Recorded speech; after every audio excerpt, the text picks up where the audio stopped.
Good afternoon সবাইকে। আমি আজকে তোমাদের সাথে শেয়ার করছি আমি কেমন করে ভাত খাই। ঠিক আছে, আমার লাঞ্চ মেনু স্পেশালি।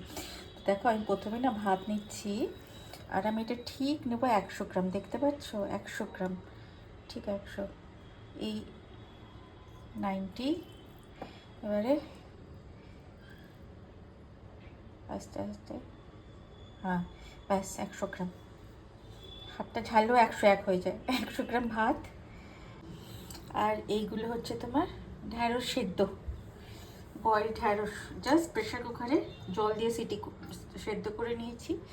এই ঢ্যাঁড়স সেদ্ধ তো যতটা ইচ্ছা হয় খেতে পারবো, কারণ এই ভাত কম, যেহেতু কম ভাত, সেহেতু আমার খাবারে সবজিটা একটু বেশি থাকে আর প্রোটিন বেশি থাকে।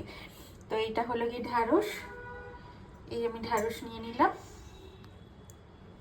দুটো মাছ, এই যে দুটো মাছ নিয়েছি আমি, একদম পাতলা করে ঝোল করেছি, জিরে দিয়ে, জিরে বাটা দিয়ে আর কাঁচা লঙ্কা দিয়ে ঝোল। এই হলো আমার আজকে লাঞ্চের মেনু। আমি আজকে এটা খাবো। তোমরা কে কী কী খেলে আমাকে অবশ্যই করে জানিও, ভালো লাগবে।